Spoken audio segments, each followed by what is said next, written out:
आज आमादेर पर्वटी पुरो भाइज्यागके केंद्र करे। এই পর্বে আমরা তোমাদেরকে জানাবো ভারতের দক্ষিণ পূর্ব উপকূলে অবস্থিত বিশাখাপত্তনমের পূর্বঘাট পর্বতমালা ও বঙ্গোপসাগরের মাঝে প্রাকৃতিক সৌন্দর্যে ঘেরা ভাইজ্যাগের ট্যুর প্ল্যান কিভাবে করবে। তো হ্যালো বন্ধুরা, দ্য কাপলস ডায়েরির আরও একটা নতুন পর্বে তোমাদের সকলকে স্বাগত। আজকে আমি আরও একবার চলে এসেছি তোমাদের সাথে সরাসরি কথা বলতে। তো কেমন আছো তোমরা সবাই? আশা করি তোমরা সবাই খুব ভালো আছো। তোমরা আমাদের ভাইজ্যাগ পর্বটিকে অনেক ভালোবাসা দিয়েছো, তার জন্য তোমাদেরকে আমাদের পক্ষ থেকে অনেক ভালোবাসা। তোমরা অনেকেই আমাদের কাছে ভাইজ্যাগ ট্যুর প্ল্যান নিয়ে জানতে চেয়েছো, আর তাই আজকে এসেছি ভাইজ্যাগ ট্যুর প্ল্যান নিয়ে আলোচনা করব বলে। ভাইজ্যাগের কতদিনের প্ল্যান করলে তোমাদের সুবিধা হবে, কোথায় কোথায় ঘুরবে, গাড়ি ভাড়া কত, কোথায় থাকবে, হোটেল ভাড়াই বা কেমন, সব জানাবো এই পর্বে। তাহলে প্রথমেই বলি ভাইজ্যাগ জায়গাটা কোথায়। ভাইজ্যাগ হলো ভারতের দক্ষিণ পূর্বে অবস্থিত অন্ধ্রপ্রদেশের রাজধানী বিশাখাপত্তনমের অন্তর্গত একটি শহর। এই শহরটি পূর্বঘাট পর্বতমালা ও বঙ্গোপসাগরের উপকূলের মাঝে অবস্থিত। এবার বলবো ভাইজ্যাগ ট্যুর প্ল্যান করলে এই ট্যুর প্ল্যানটি কিভাবে সাজালে তোমরা ভালো করে প্রতিটা দিন সুন্দর করে কাজে লাগাতে ও উপভোগ করতে পারবে। তাহলে চলো শুরু করি। প্রথমে বলি, এই প্ল্যানটিকে তোমরা যদি ধীরে সুস্থে সময় নিয়ে করতে চাও তাহলে 3 রাত্রি 4 দিনের প্ল্যান তোমাদের জন্য আদর্শ।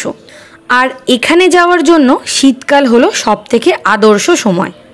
এবার আসি কিভাবে তোমরা বিশাখাপত্তনম বা ভাইজ্যাগ যাবে। হাওড়া থেকে Falaknuma express, East Coast express, Coromandel এক্সপ্রেসের মতো অনেক ট্রেন আছে যেটা করে তোমরা সহজেই ভাইজ্যাগ যেতে পারো। আমরা গেছিলাম ইস্ট কোস্ট এক্সপ্রেসে করে, যার স্লিপারের ভাড়া 445 টাকা এবং এসি কোচের ভাড়া 1195 টাকা। প্রথম দিন ট্রেনে করে ভোর ভোর বিশাখাপত্তনমে পৌঁছে স্টেশন থেকে বেরিয়ে পড়ো হোটেলের উদ্দেশ্যে। স্টেশন থেকে 5 মিনিটের হাঁটা পথেই আছে বড় থেকে ছোট সমস্ত বাজেটের মনের মতো হোটেল। তোমরা চাইলে আরকে বিচের সামনেও হোটেল নিতে পারো, কিন্তু আমরা রেকমেন্ড করব স্টেশনের কাছেই রুম নিতে। প্রথমত স্টেশনের কাছে হলে তোমরা পরের দিন আরাকু যাওয়ার ট্রেন সহজেই ধরতে পারবে। দ্বিতীয়ত আমরা পার্সোনালি বিচ সাইডের হোটেল রুমগুলি চেক করেছি, যা অতীব নিম্নমানের এবং বিচের ধারে হওয়ার কারণে রুম ভাড়াও দ্বিগুণ।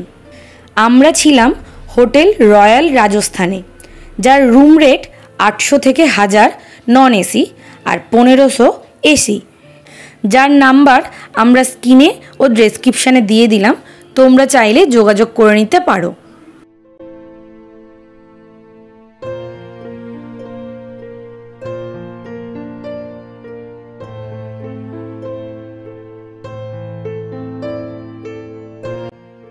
সকাল 7টা নাগাদ রুমে চেক ইন করে ফ্রেশ হয়ে বেরিয়ে পড়ো ব্রেকফাস্ট করতে।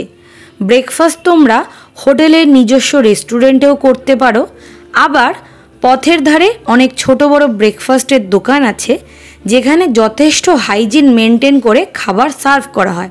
আর এখানকার লোকাল খাবারগুলো জাস্ট দারুণ, বিশেষ করে এখানকার সাউথ ইন্ডিয়ান ডিশগুলি একবার ট্রাই করে দেখতে পারো। এবার ব্রেকফাস্ট সেরে বেরিয়ে পড়ো প্রথম দিনের সাইট সিনের উদ্দেশ্যে। সাইট সিনের জন্য পুরো দিনের জন্য গাড়ি বুক করতেই পারো, যার খরচ পড়বে 4000 থেকে 4500 টাকা মতো। তবে দাম দর করে এই রেট আসবে। কিন্তু তোমরা যদি বাজেট ট্যুর করো তাহলে বলবো তোমাদের জন্য সব থেকে বেস্ট অপশান হচ্ছে ব্রেক জার্নি করা। তাহলে তোমাদের প্রায় 2000 টাকা সেভ হয়ে যাবে। আর একটা কথা, এখানে যখনই ব্রেক জার্নি করবে অটো করে করবে, মনে রাখবে এখানে প্রতি জায়গায় 150 থেকে 200 টাকা চাইবে। সেটা কিন্তু তোমাদের 40 থেকে 50 টাকার মধ্যে দরদাম করে আনতে হবে। এবার গাড়ি বুক করে প্রথমেই চলে এসো ঋষিকোণা বিচে। বিচে অল্প সময় কাটিয়ে চলে এসো শ্রী ভেঙ্কটেশ্বরা স্বামী টেম্পলে। পাহাড়ের ওপর অবস্থিত দারুণ এক মন্দির। মন্দিরে যাওয়ার জন্য মন্দিরের নিজস্ব বাস আছে, যেটা করে চলে এসো একদম মন্দিরের সামনে। মন্দির পরিদর্শন করে প্রসাদ গ্রহণ করে অল্প কিছু সময় কাটিয়ে বেরিয়ে পড়ো কৈলাসগিরির উদ্দেশ্যে। পাহাড়ের ওপর অবস্থিত বাবা ভোলেনাথ ও মাতা পার্বতীর এক অপূর্ব মন্দির। মন্দিরে প্রবেশ মূল্য 4 বছরের ঊর্ধ্বে 10 টাকা, আর আছে রোপওয়ের ব্যবস্থা। তার খরচ ছোটদের 80 টাকা ও বড়দের 150 টাকা। কৈলাসগিরি অনেকটা পার্কের মতো একটা জায়গা, আর ঠিক মাঝখানে আছে এই মন্দিরটি।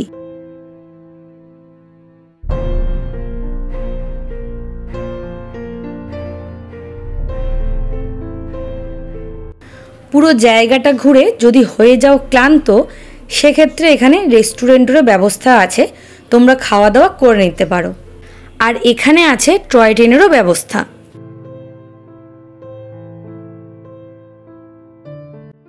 এবার কৈলাসগিরি থেকে চলে আসো এয়ারক্রাফট মিউজিয়াম। প্রবেশ মূল্য 70 টাকা অ্যাডাল্ট আর 40 টাকা চিলড্রেন। এখানে যুদ্ধ বিমানের যাবতীয় তথ্য থেকে শুরু করে একটি যুদ্ধ বিমানেরও দর্শন মিলবে।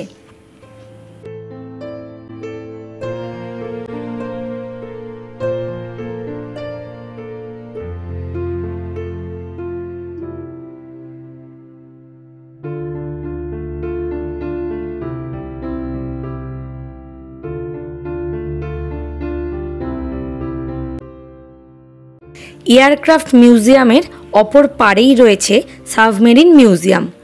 সাবমেরিন মিউজিয়ামের প্রবেশ মূল্য ওই একই, 70 টাকা অ্যাডাল্ট আর 40 টাকা চিলড্রেন।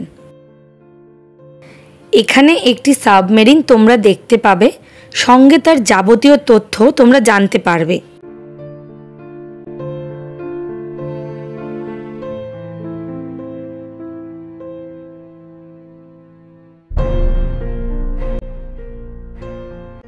এরপর সাবমেরিন মিউজিয়াম থেকে বেরিয়ে তোমরা পড়ন্ত বিকেলের আমেজ উপভোগ করতে চলে আসো রামকৃষ্ণ বিচ বা আরকে বিচে।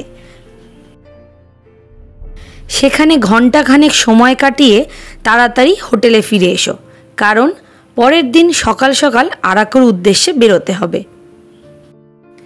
দ্বিতীয় দিন সকাল সকাল উঠে বেরিয়ে পড়ো আরাকু যাওয়ার উদ্দেশ্যে।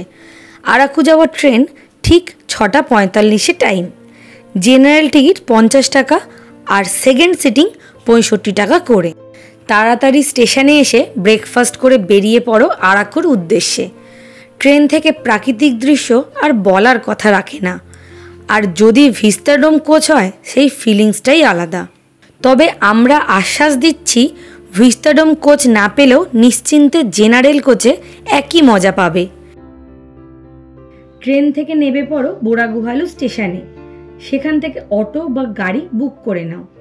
এখানে তোমরা শেয়ার গাড়িও পেয়ে যাবে। তবে স্টেশন থেকে বোরা কেভস অর্থাৎ আমাদের প্রথম ডেস্টিনেশনের দূরত্ব হেঁটে মাত্র 10 মিনিট। তোমরা সেখান থেকেও গাড়ি বা অটো পেতে পারো। এখানে গাড়ি ভাড়া কিছুটা কম হবে, আর এখানকার গাড়ি ভাড়ার কোনো নির্দিষ্ট মূল্য নেই।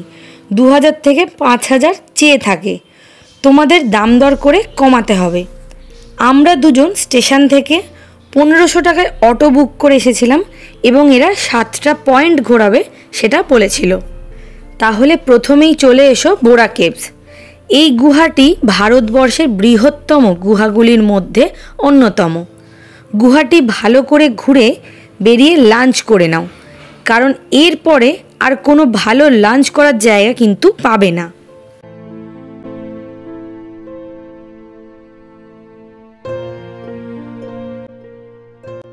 লাঞ্চ সেরে বেরিয়ে পড়ো কালীঝোড়া ওয়াটারফলসের উদ্দেশ্যে। ওয়াটারফলসে আর তেমন কিছু নেই। এখানে কিছুক্ষণ সময় কাটিয়ে বেরিয়ে পড়ো অনন্তগিরি কফি গার্ডেনের উদ্দেশ্যে। কফি গার্ডেন ঘুরে চলে এসো এর পাশেরই একটি ভিউ পয়েন্টে। ভিউ পয়েন্ট থেকে চারপাশের দৃশ্য দেখে চলে আসো ট্রাইবাল মিউজিয়ামে।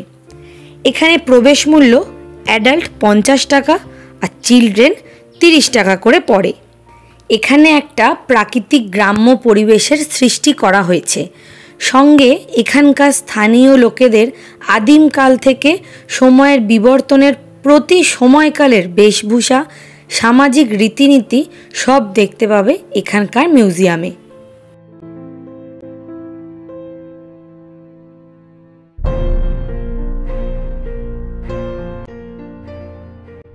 মিউজিয়াম দেখে বেরিয়ে পড়ো স্টেশনের উদ্দেশ্যে।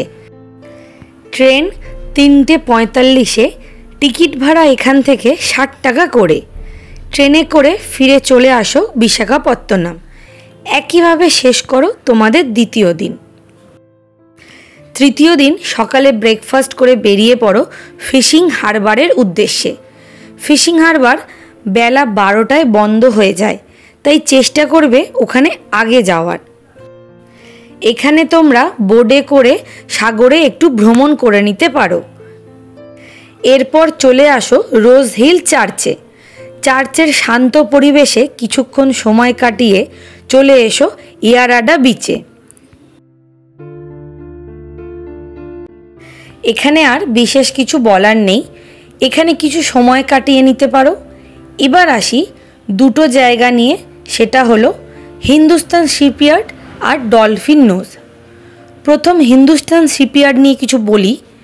তোমরা হয়তো অনেক ভিডিওতেই দেখে থাকতে পারো যে এখানে বলা হয় যে এখানে তোমাদের ঘুরতে দিতে পারা যায়, কিন্তু সেটা একদমই নয়। এটা কিন্তু একটা রেস্ট্রিক্টেড এরিয়া, এখানে কিন্তু প্রবেশ নিষেধ। তবে যদি শিপইয়ার্ডের কেউ চেনা জানা থাকে তাহলে পারমিশন করে প্রবেশ করতে পারবে। আর দ্বিতীয়ত ডলফিন নোজ। এখানে জায়গাটা সত্যি কষ্টকর, কারণ এখানে না কোনো অটো যেতে চায়, না কোনো উবের পরিষেবা বুকিং নেয়। আমরা এই দুটো জায়গায় নিজেরা ভুক্তভোগী, তাই আমরা বলবো এই দুই জায়গার জন্য সময় বা অর্থ দুটোই নষ্ট না করাই ভালো।